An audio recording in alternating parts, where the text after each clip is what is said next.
Tonight, I'm talking about the George Washington Garden Club of Westchester.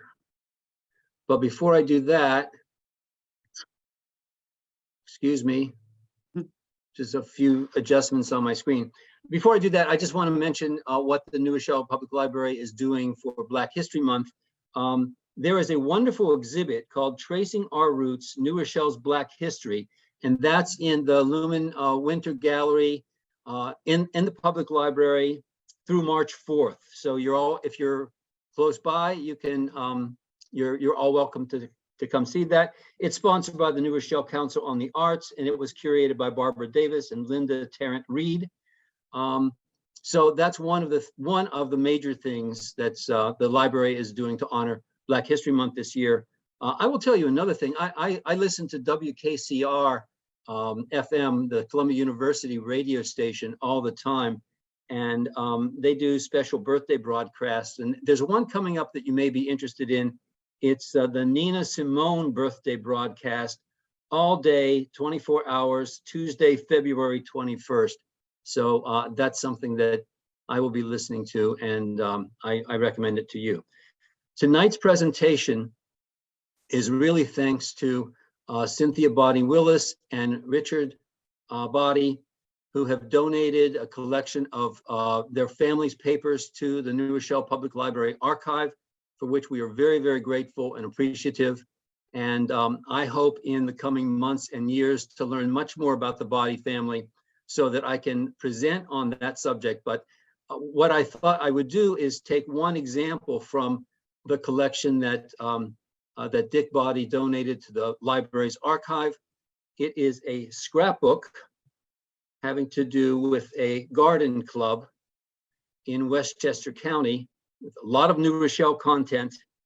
And tonight's talk will be, I suppose, a reflection on this garden club, a little bit of its history, and also weaving into this the life of George Washington Carver, for whom the garden club was named. So first of all, a little bit about the nature of scrapbooks. This is the cover. What you're seeing is the cover of the scrapbook that was part of this collection. And scrapbooks are sometimes problematic for archivists because they're multimedia. They're often not on acid-free paper. This one happens to be in great condition. And you can see from the cover here, it's a delightful cover, and the contents are very, very interesting. It includes photography, news clippings, and a lot about gardens in Westchester. So this is by way of talking a little bit about my exploration of the history of this club, which I did not know about until the collection was donated to the library. So, and again, I'm going to be talking about archival things, but also weaving in the life of George Washington Carver,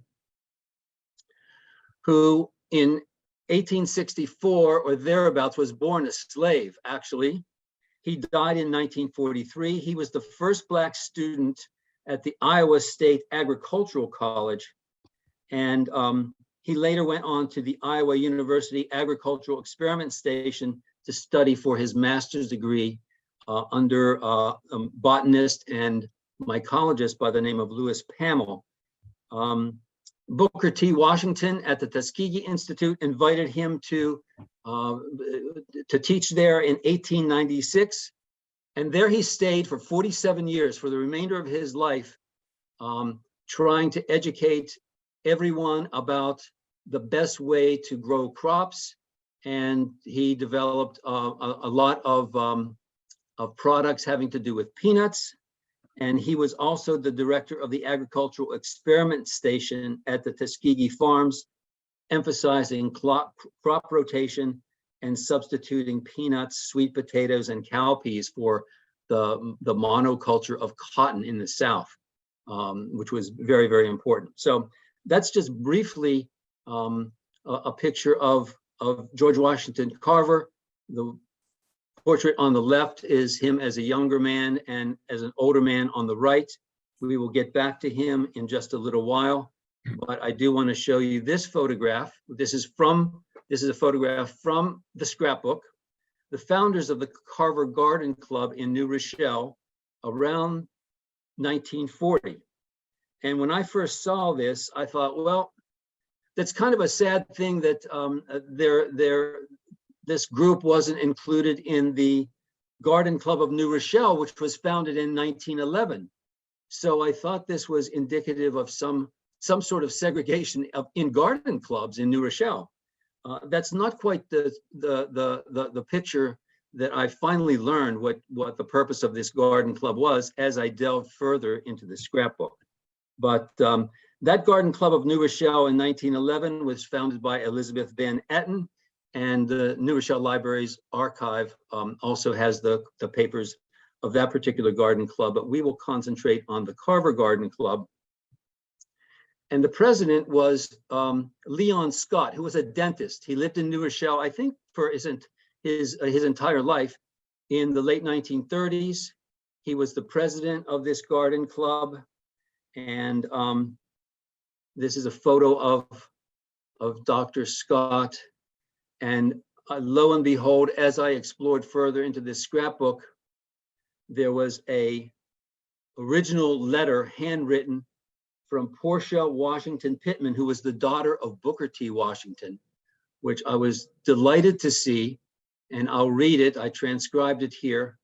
From the Tuskegee Institute on April 20th, 1941, she wrote, "It is a pleasure to send greetings from Tuskegee Institute to the Carver Garden Club.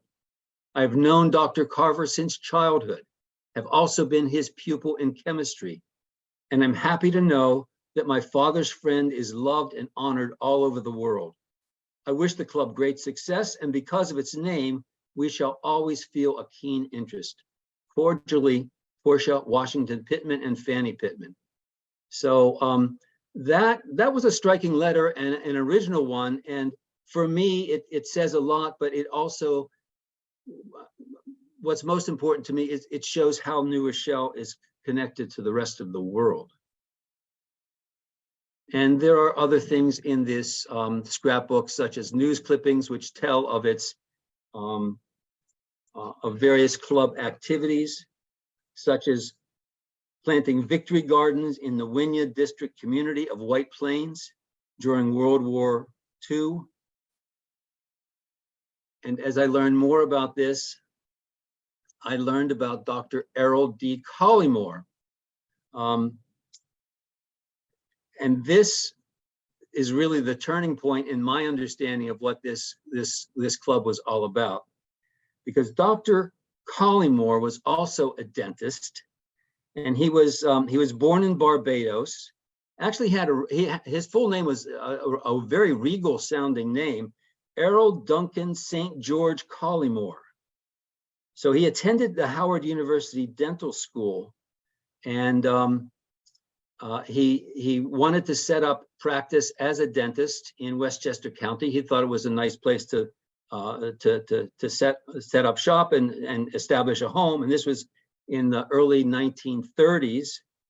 And he had problems renting an office in White Plains because of the color of his skin. So he was not one to be daunted by this. In fact, he was described by someone as being ambitious and unyielding, and he was definitely unyielding, because what he did was he went on to buy a home in White Plains from a white friend that he knew. And one night his wife alerted him that there was a cross burning on their front lawn, 7 feet high. Now, we've heard about these horrible things throughout the southern states of the United States, but this is White Plains, New York, in the 1930s. So he went on not only to stay there and establish his home, but he really became an activist for many, many years for housing equality in Westchester. He organized the White Plains chapter of the NAACP.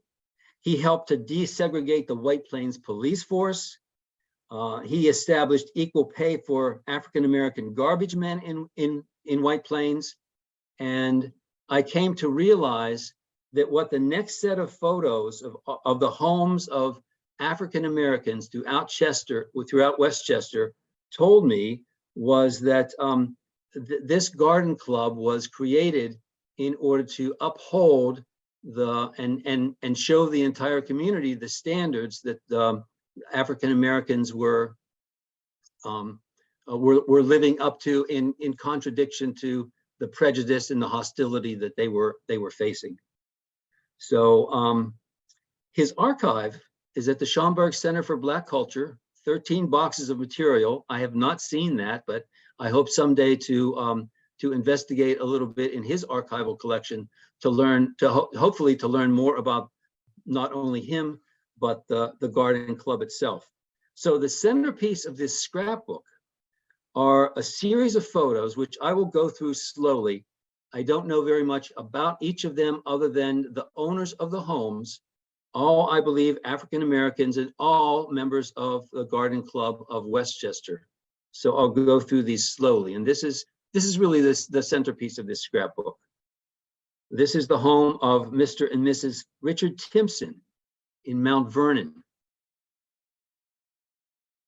Dr. and Mrs. C.P. McClendon in New Rochelle. Dr. and Mrs. Roscoe Ward of Portchester. And it was notable that they won a New York Herald Tribune garden competition prize in 1938 when this garden club was getting off the ground. Dr. and Mrs. Arthur Williams of White Plains. They used their home for flower shows and art exhibits. Attorney and Mrs. James Johnson of Yonkers.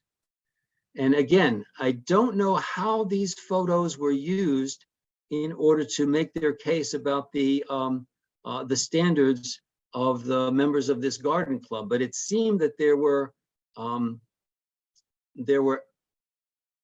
African Americans who were positioned in the photos inconspicuously, but I believe to make a statement to the world. Mr. and Mrs. Douglas Anderson of the Bronx. Dr. and Mrs. Nellie Gunthorpe of New Rochelle. Mr. and Mrs. Lloyd Berman of Greenburgh. Mr. and Mrs. Raymond Ayler of Portchester. And this is the home of Dr. and Mrs. Errol Collymore. They actually won the White Plains they won the New York Herald Tribune Garden Competition in 1937. I don't know whether this is the home on which the cross was burned on his lawn. I believe it was, but I'm not totally sure about that. But this is the home of Dr. Collymore. This is the home of Dr. and Mrs. Charles H. Griffin, and the garden of Mr. and Mrs. Walter Peterson of Greenburgh. So without any explanation or any much captioning of these photographs, this is the centerpiece of the scrapbook, and it's a statement about how the African American community was finding and stabilizing and insisting on their place in the community at large. Later on, you had a lot of typical things that a garden club would do: flower shows, exhibits, workshops, horticultural lectures, and things like that. And in 1983, I believe this was the last meeting. I'm not sure. I don't know whether the garden club lasted longer than 1983. I do wish I knew the names and identities of everyone in this photograph. I don't have all they were not captioned, but I do know that the following people are in this photo or were active in the garden club at this time. And they included Clarence Reese, who was the president, Evelyn C. Stewart, who was the vice president, Ann Body, who was the recording secretary, Dorothy Sharp, corresponding secretary, Robert Macon, the treasurer, and Jeanette Body, who was the program chair. And so this is 1983, but it all devolved from contact with George Washington Carver himself in Tuskegee, Alabama. He wrote to the Garden Club in 1937 to Mrs. Edna Williams in White Plains. And this is an excerpt from Dr. Carver's letter then. Dear Mrs. Williams, thank you so much for your splendid letter. Some days ago, I received a copy of the paper showing the participants in this garden club who received prizes. They were very fine pictures. I sent a set of my bulletins to the club, which I think will cover what you have in mind, as it will give you something quite permanent that can be looked over from day to day. I feel very proud of this fine record which the club is making. Very truly yours, George Washington Carver, Director of the Agriculture and Research Experiment Station at Tuskegee. And here he is with his assistants. I believe this photograph was from 1902. And he was a scientist and very well known. By the 1920s, he was as famous a celebrity as any major movie star of the time. He was an agricultural scientist, and his definition of agriculture was this: the cultivation or manipulation of the soil in such a way as to bring about the greatest possible yield of useful products with the least injury to the soil and at the least expense.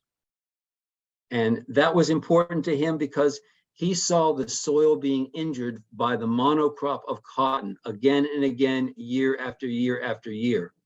And what he attempted to do was not only educate the students about agriculture and chemistry and all the courses that he taught at Tuskegee, but bring this out to the local farmers to help them with a better economic perspective.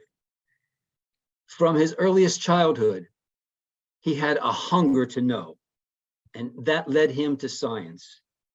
He insisted that service measures success, and that's an indication of what a humanitarian he was.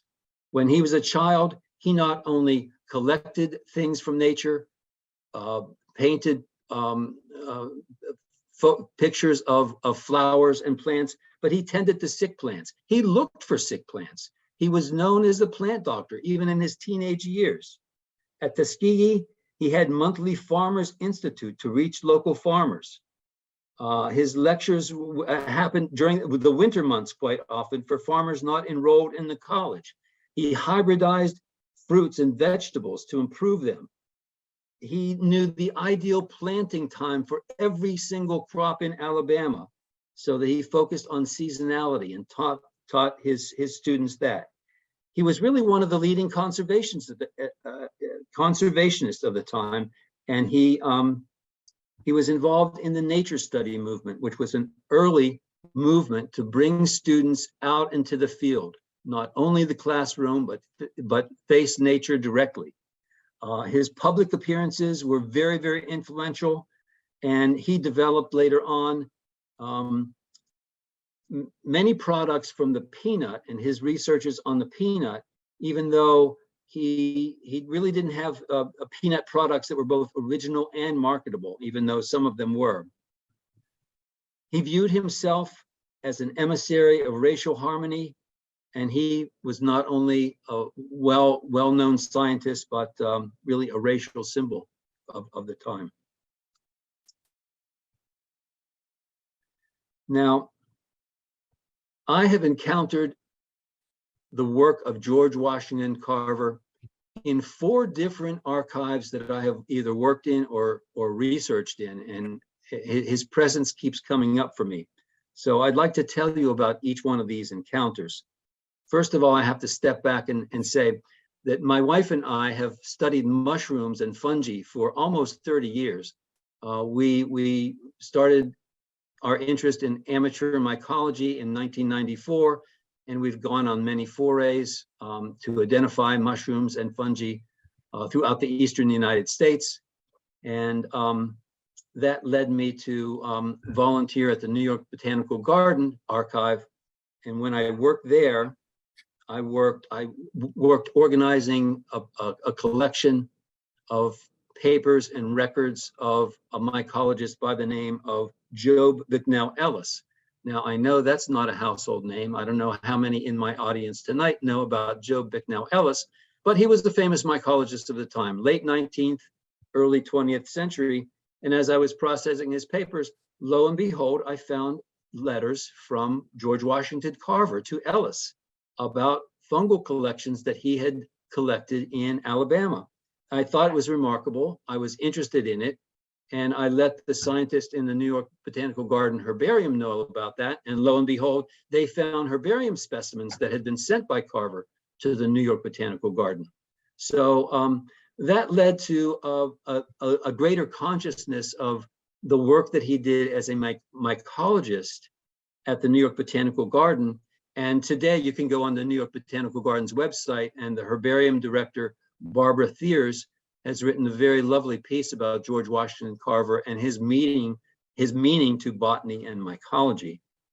And then after sometime in 2008, I was invited to do a preliminary inventory of the archive of the USDA National Fungus Collection in Beltsville, Maryland.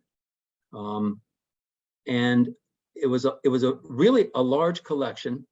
I was doing the inventory, and lo and behold, a treasure trove of letters from George Washington Carver to many mycologists in the USDA Bureau of Plant Industry, as it was called at the time. And I thought, my goodness, this is really worthy of study and to do an article about George Washington Carver. But he was an expert mycologist, without question. This illustration here of Phylactinia, which is a plant pathogen, was this illustration shows that he was very astute in drawing what really is a subvisible fungus.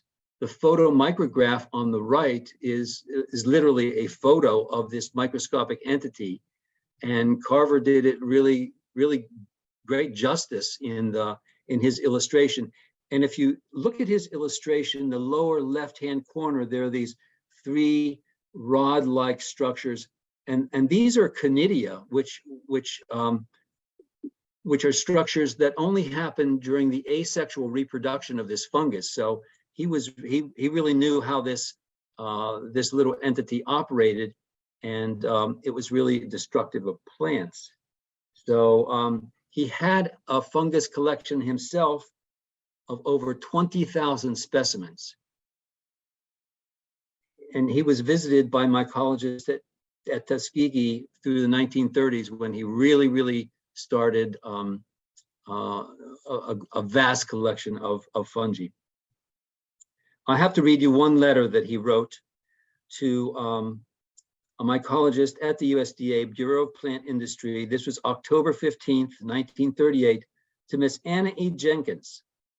She had identified a fungus by the name of Taphrina. It's a genus of plant pathogens that cause leaf curl. And she named one of these new species after George Washington Carver. And he wrote to her. He wrote, "My dear Miss Jenkins, this is to acknowledge receipt of both of your most thrilling letters. And when I say thrilling, I mean that advisedly. It seems rather odd to talk about thrills in speaking of mycology, but with your investigations, it is even so. I do not recall ever having such a real thrilling experience along mycological lines. I have been interested in fungi for many years and still enjoy collecting very much indeed. I have up to date sent Mr. Stevens of your department 824 specimens, some that he declares are new. I note that you propose to name this Taphrina for me. This is indeed an honor that I feel I do not deserve. It strikes me that it ought to bear your name, as you have done more with it than anybody else. I am more grateful than I have words to express." Another letter from Paul Miller, the head of the Department of Mycology at the USDA. And this was endorsing the position of Dr. Carver as a collaborator with the USDA mycologists in the 1930s. And this, Paul Miller wrote, "I have known Dr. Carver well for over 10 years and consider him a rarely gifted scientist and mycologist. His contributions have been countless. His methods of experimentation have not always been orthodox, but his innate ability and tireless effort have far overshadowed any failure to conform conventional procedure. His ability as a collector of rare fungi is almost uncanny. I have been with him on collecting trips when half of the specimens found would be the first record of occurrence in the state. This is probably explained by the fact that Dr. Carver is a keen student of nature. Knowing the proper habitat of such fungi, it is easy for him to locate. He not only knows botany, but geology, soils, etc."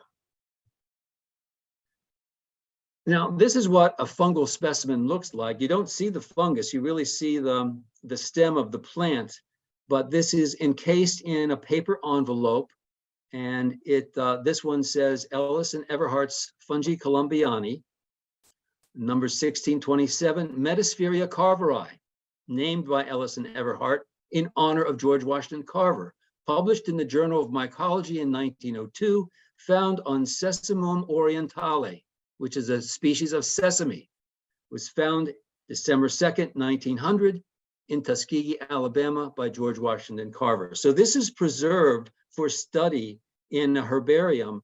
And again, his specimens that he sent out to herbaria and mycologists throughout the Eastern United States are almost countless. There are at least 5 fungi named for him: Metasphaeria carveri, Cercospora carveriana, Tephrina carveri, Pestilodia carveri, and Colotrichum carveri. Besides the mycology, he also issued, I believe, 44 bulletins from the earliest years of the 20th century through the 1930s that he wrote and produced himself. And this one is a very famous one. It's a bulletin of the Tuskegee Agricultural Experimentation, How to Grow the Peanut, and 105 ways of preparing it for human consumption. So this was issued in 1917. And you have to remember, this was not only before the internet, this was before radio and television. The only medium out there was basically newspapers and magazines. So bulletins like this for the general public were bought up almost instantaneously because they were so needed, and Carver was at the forefront of writing these among the many other duties that he had. Now, the third encounter I had with the legacy of George Washington Carver was at the FDR Presidential Library in Hyde Park, New York, where I was working on a book having to do with Franklin Roosevelt and polio. And here they are in, I believe this is I'm not sure the date about this. Oh, I think it's 1939. And this was Franklin Roosevelt's visit to Tuskegee, shaking hands here with George Washington Carver. One of the products that Carver had that promoted based upon his research on the peanuts was peanut oil used to rub flaccid muscles of those who had suffered from polio in order to bring muscles back into tone. And when this news was announced to the world by the Associated Press in the mid-1930s, George Washington Carver's fame skyrocketed even further, because polio was a big problem back then. It paralyzed limbs. It was unpredictable in how it did that. Franklin Roosevelt himself was crippled for life after he contracted polio at age 39 in 1921. And as I like to tell people, he was the only person in the history of the world to be elected to be leader of his country who could not walk or stand on his own because he was disabled by this disease. Well, it was found out later that it really wasn't the peanuts so much as the oil and the massage. So even though this was a great boon for people who were suffering from polio, and there was a polio clinic at Tuskegee, it was the massage that was doing more of the rehabilitative work than any natural essence or principle of the peanut oil itself. But I was impressed that, again, in my studies, George Washington Carver showed up. And then finally, what is really the subject of my talk tonight is the George Washington Carver Garden Club, which is the fourth encounter with George Washington Carver, which really tells me his influence was really very pervasive. Just to go back to the Garden Club and a little bit about Leon Scott, the president of this Garden Club. I don't know much about him other than he was a dentist in New Rochelle, but in a little research online, I found that there was a letter of Leon Scott to President Dwight Eisenhower in 1960. And this is available online. If you go to Google and just type in Leon Scott, Dwight Eisenhower, this letter will come up. And I thought it resonated with things that controversial things that we're dealing with today in our society. But let me read this letter that he wrote to President Eisenhower, which goes like this. August 1st, 1960, Mr. Dwight Eisenhower.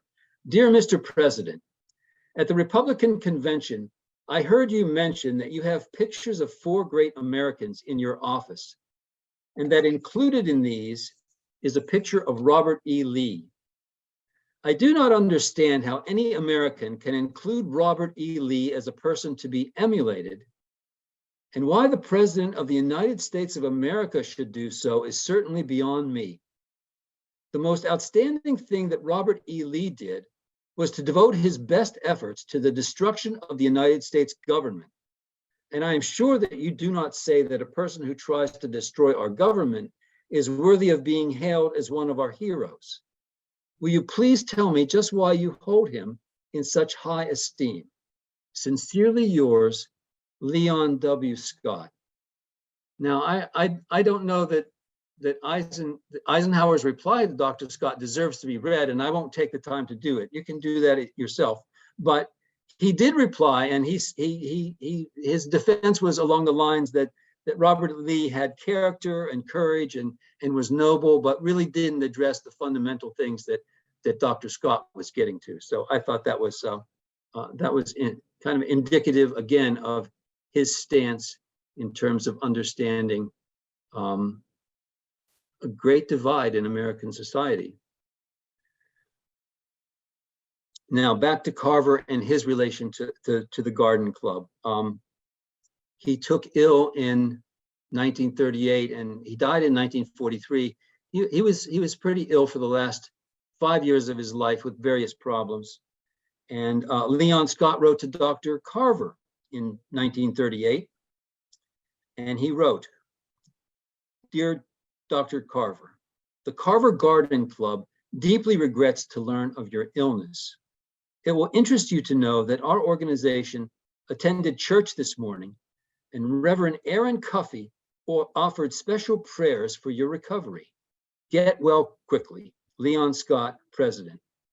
Well, 2 days later, on June 14th, 1938, Carver wrote back to him.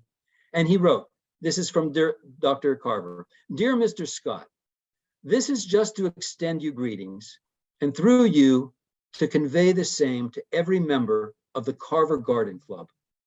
I wish they could know how much I appreciate their kind thoughts.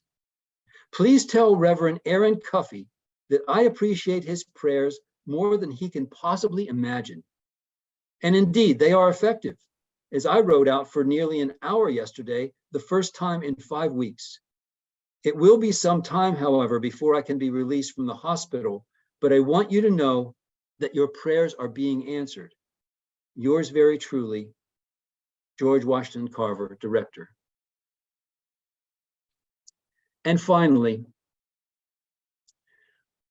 in 1983, when this 50th anniversary celebration of the club happened, and the scrapbook was designed for all the photos and for all of the clippings and newsworthy items inside, there was also a pamphlet, and it was a pamphlet that gave the clearest explanation of the reason for the Carver Garden Club of Westchester. And it was just a one-page history, but it was written by David A. Williston, who was the first African-American landscape architect in the United States. He designed many campuses of historically Black colleges and universities, including the Tuskegee campus, and he was on the Tuskegee faculty for I think over 20 years. So I don't have a photograph of David Williston, but he is the author of what I'm about to read. And this is an excerpt from this pamphlet. He wrote, "To combat bigotry and persecution, a group of people gathered together to form a garden club. They informally planned programs at the homes of members for the purpose of helping each other in beautifying their homes and gardens, and to prove that Blacks, through love and care of their homes, would add, not detract, from the beauty and value of the property in the area. With this motivating force, the Carver Garden Club was born. Those early founders accepted as their guiding light Dr. George Washington Carver. Dr. Leon Scott was designated as their leader. He wrote to Dr. Carver and asked permission to use his name in the title of the club, and Dr. Carver graciously agreed."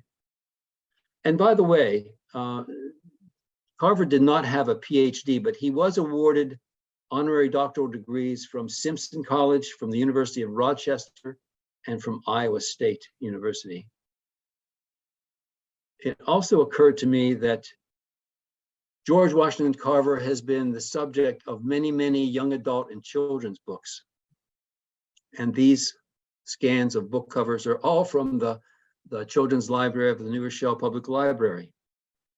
And here's even more. And I wondered about this because he's very well known, but I believe he was written about so much for younger people because he was really non-threatening. He was humble. He was pious. He was long-suffering. He was not a political activist like some others. We don't see the same volume of works for young adult and children by Hazel Scott or Angela Davis or Bell Hooks or Malcolm X, but he's still important because his revolutionary discipline was creativity and discovery, and not necessarily political activism. So, with that, I will again want to say thank you to Cynthia Body Willis and to Richard Body for donating this and many other of their personal papers and memorabilia and photography to our archive, which will grow and be used in educational endeavors like this one for as long as we have them to preserve. And I'd also like to thank Toby and Lisa, my colleagues at the New Rochelle Public Library, who always do a spectacular job in programming and a constant job in programming and making sure that the New Rochelle Public Library is a center of education. So again, this is all by way of showing how New Rochelle is connected to the larger world. And I will end by mentioning George Washington Carver's 8 cardinal virtues whose possession characterizes moral refinement in a person. And he said these 8 cardinal virtues are as follows: a person who is clean both inside and out, a person who neither looks up to the rich nor down on the poor, who loses without squealing, who wins without bragging, who is always considerate of women, children, and old people, who is too brave to lie, who is too generous to cheat, and who takes his share of the world and lets other people have theirs. So I thank you for attending this evening. And if there are any questions, I'll certainly entertain them and hope that I can answer them for you. Thanks very much. Thank you, David. That was wonderful. Wonderful job, David. Thank you, Dick. Wonderful job. And what I'm going to say might upset some folks, but you know me, I really don't care. Critical race theory at its best, baby.